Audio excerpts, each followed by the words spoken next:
Chapter 7. The Unveiling of the Stranger. The stranger went into the little parlour of the Coach and Horses about 5:30 in the morning, and there he remained until near midday, the blinds down, the door shut, and none of the hall's repulse venturing near him. All that time he must have fasted.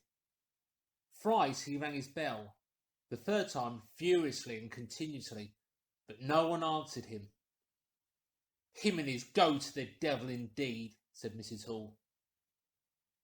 Presently came an imperfect rumour of the burglary at the vicarage, and two were put together. Hall, assisted by Rogers, went off to find Mr. Shuttleforth, the magistrate, and take his advice. No one ventured upstairs. How the stranger occupied himself is unknown. Now and then he would stride violently up and down, and twice came an outburst of curses, a tearing of paper, and a violent smashing of bottles.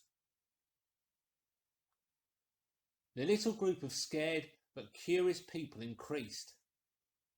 Mrs. Huxter came over. Some gay young fellows, resplendent in black ready-made jackets and peaked paper ties, for it was Whit Monday, joined the group with confused interrogations. Young Archie Harker distinguished himself by going up the yard and trying to peep under the window blinds. He could see nothing, but gave reason for supposing that he did, and others of the open youth presently joined him. It was the finest of all possible Whit Mondays, and down the village street stood a row of nearly a dozen booths, a shooting gallery, and on the grass by the forge were 3 yellow and chocolate wagons, and some picturesque strangers of both sexes putting up a coconut shire.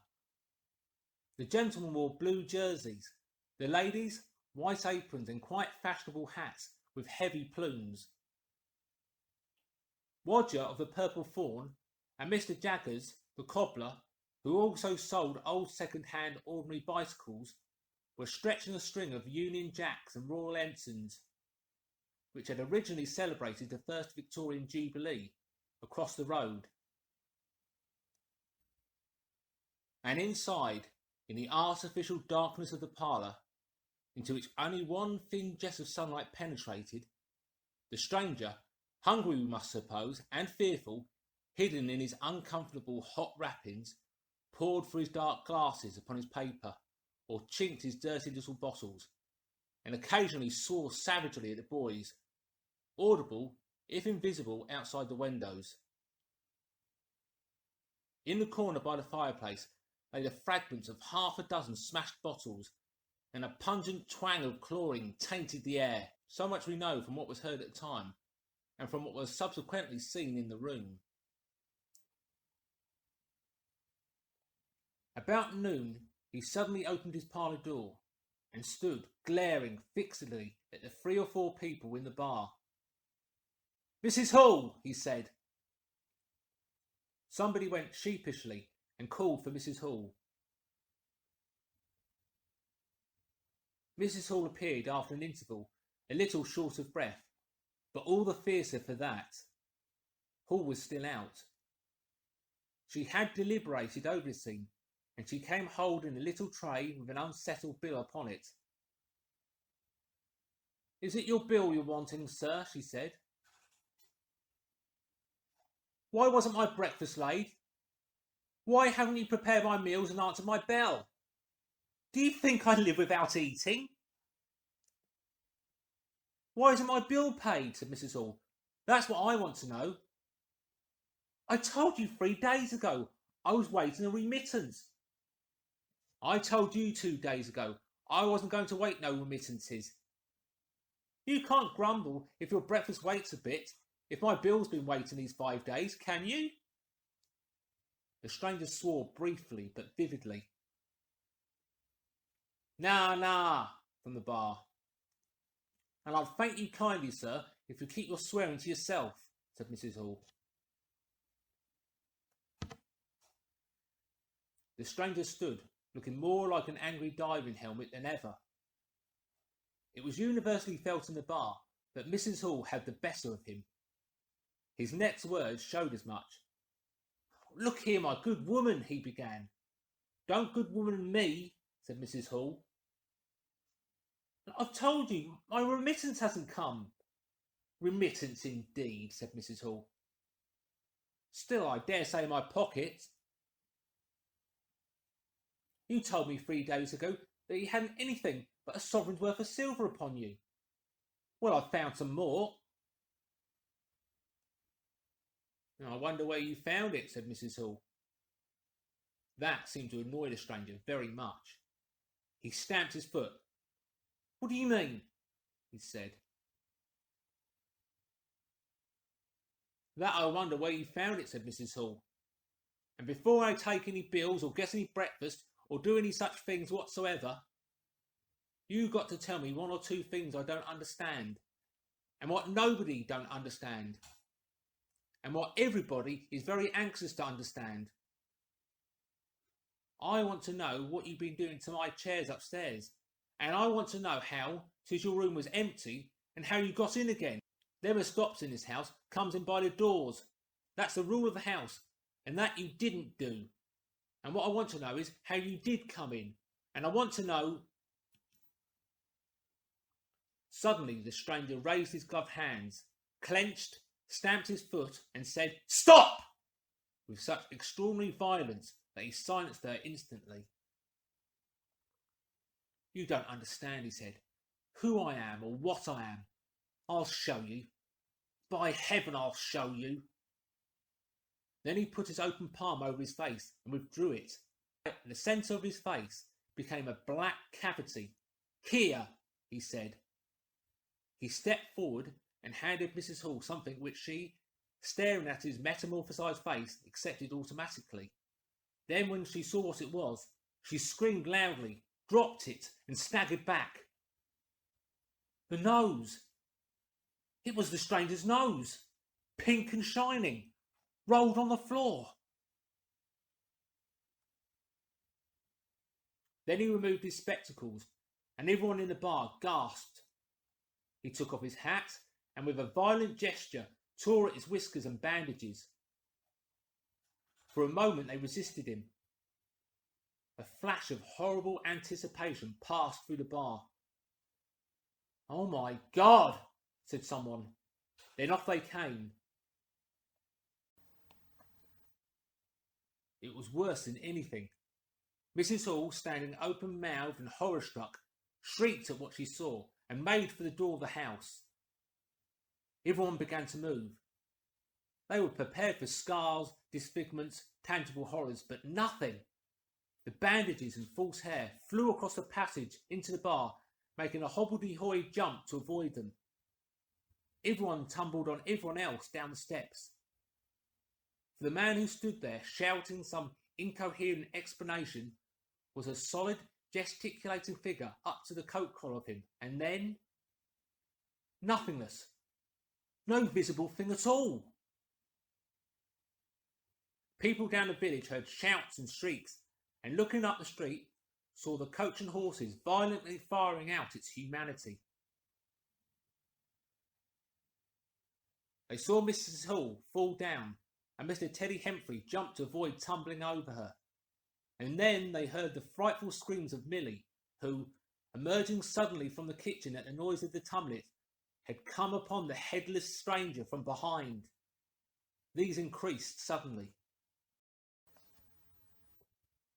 Forthwith, everyone all down the street, the sweetstuff seller, coconut shy proprietor and his assistant, the swing man, little boys and girls, rustic dandies, smart wenches, smocked elders and aproned gypsies, began running towards the inn, and in a miraculously short space of time, a crowd of perhaps 40 people, and rapidly increasing, swayed and hooted and inquired and exclaimed and suggested in front of Mrs. Hall's establishment. Everyone seemed eager to talk at once, and the result was Babel. A small group supported Mrs. Hall, who was picked up in a state of collapse. There was a conference, and the incredible evidence of a vociferous eyewitness. "Oh, Bogey! What's he been doing then? Ain't hurt the girl, has he? Run at him with a knife, I believe." "No, Ed, I tell you. I don't mean no manner of speaking. I mean, mine without a head." "Oh, nonsense! 'Tis some conjuring trick. Fetched off his wrapping, he did." In its struggle to see in through the open door, the crowd formed itself into a straggling wedge, with the more adventurous apex nearest the inn. He stood for a moment. I heard the gal scream, and he turned. I saw her skirts whisk, and he went after her. Didn't take 10 seconds. Back he comes with a knife in his hand and a loaf. Stood as if he was just staring. Not a moment ago. Went in that door. I tell ye, he ain't got no head at all. You just missed him." There was a disturbance behind, and the speaker stopped to step aside for a little procession that was marching very resolutely towards the house. First Mr. Hall, very red and determined, then Mr. Bobby Jaffers, the village constable, and then the wary Mr. Wodgers. They had come now, armed with a warrant. People shouted conflicting information of the recent circumstances. "Ed or no Ed," said Jaffers, "I got to arrest him, and rest him I will." Mr. Hall marched up the steps, marched straight to the door of the parlour, and flung it open. "Constable," he said, "do your duty." Jaffers marched in. Hall next, Wodgers last. They saw in the dim light the headless figure facing them, with a gnawed crust of bread in one gloved hand and a chunk of cheese in the other. "That's him," said Hall. "What the devil's this?" came in a tone of angry expostulation from above the collar of the figure. "Well, you're a damned rum customer, mister," said Mr. Jaffers. "But Ed or no Ed, the warrant says body, and duty's duty." "Keep off," said the figure, starting back. Abruptly, he whipped down the bread and cheese, and Mr. Hall just grasped the knife from the table in time to save it. Off came the stranger's left glove and was slapped in Jaffers' face. In another moment, Jaffers, cutting short some statement concerning a warrant, had gripped him by the handless wrist and caught his invisible throat. He got a sounding kick on the shin that made him shout, but he kept his grip. Hall sent the knife sliding along the table to Wodgers, who acted as a goalkeeper for the offensive, so to speak, and then stepped forward as Jaffers and the stranger swayed and staggered towards him, clutching and hitting in. A chair stood in the way and went aside with a crash as they came down together. "Get the feet," said Jaffers between his teeth. Mr. Hall, endeavouring to act on instructions, received a sounding kick in the ribs that disposed him for a moment, and Mr. Wodgers, seeing the decapitated stranger had rolled over and got the upper side of Jaffers, retreated towards the door, knife in hand, and so collided with Mr. Huxter and the Sidderbridge carter coming to the rescue of law and order. At the same moment, down came 3 or 4 bottles from the chiffonier and shot a web of pungency into the air of the room. "I'll surrender," cried the stranger, though he had Jaffers down, and in another moment he stood up, panting, a strange figure, headless and handless, for he had pulled off his right glove now as well as his left. "It's no good," he said, as if sobbing for breath. It was the strangest thing in the world to hear that voice coming as if out of empty space, but the Sussex peasants are perhaps the most matter-of-fact people under the sun. Jaffers got up also and produced a pair of handcuffs. Then he stared. "I say," said Jaffers, brought up short by a dim realisation of the incongruity of the whole business. "Darn it! Can't use him as I can see." The stranger ran his arm down his waistcoat and as if by a miracle, the button to which his empty sleeve pointed became undone. Then he said something about his shin and stooped down. He seemed to be fumbling with his shoes and socks. "Why," said Huckster suddenly, "that's not a man at all. It's just empty clothes. Look! You can see down his collar and the linings of his clothes. I could put my arm..."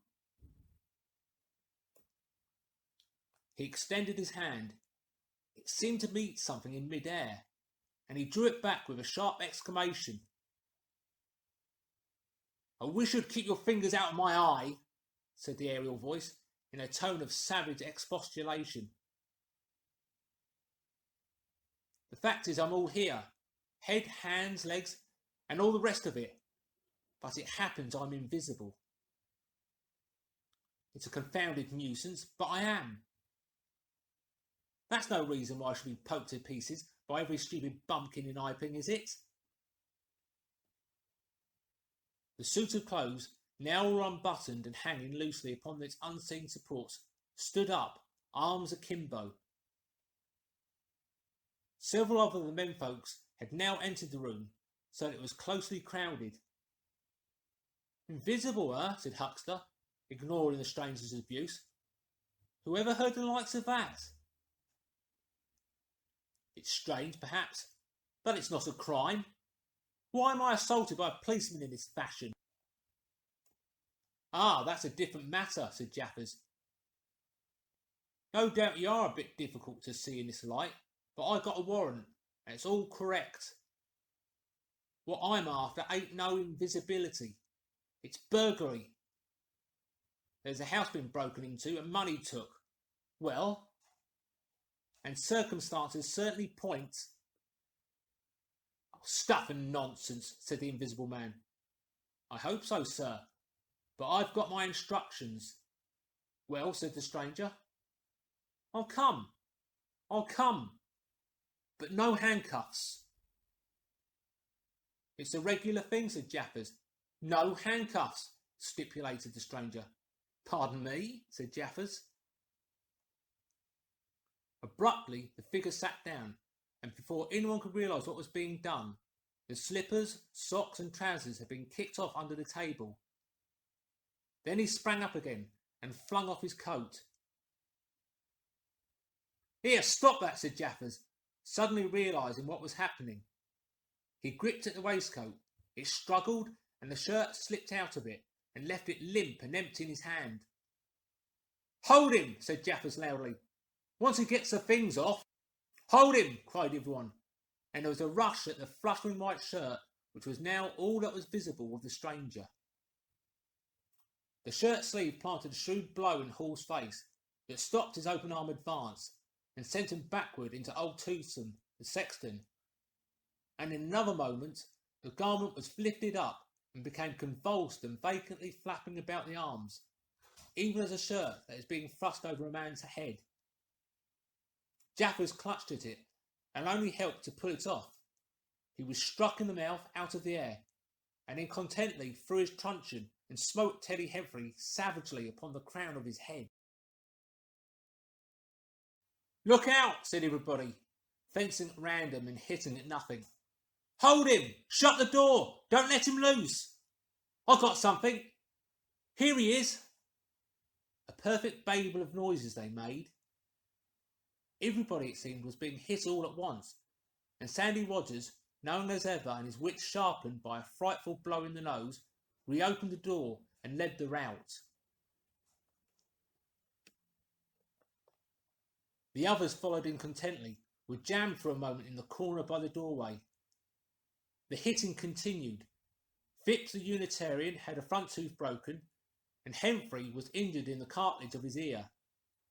Jaffers was struck under the jaw, and turning caught at something that intervened between him and Huckster in the melee, and prevented their coming together. He felt a muscular chest, and in another moment the whole mass of struggling, excited men shot out. "I got him!" shouted Jaffers, choking and reeling through them all, and wrestling with purple face and swelling veins against his unseen enemy. Men staggered right and left as the extraordinary conflict swayed swiftly towards the house door and went spinning down the half-dozen steps of the inn. Jaffers cried in a strangled voice, holding tight Neverless and making play with his knee, spun round and fell heavily undermost with his head on the gravel.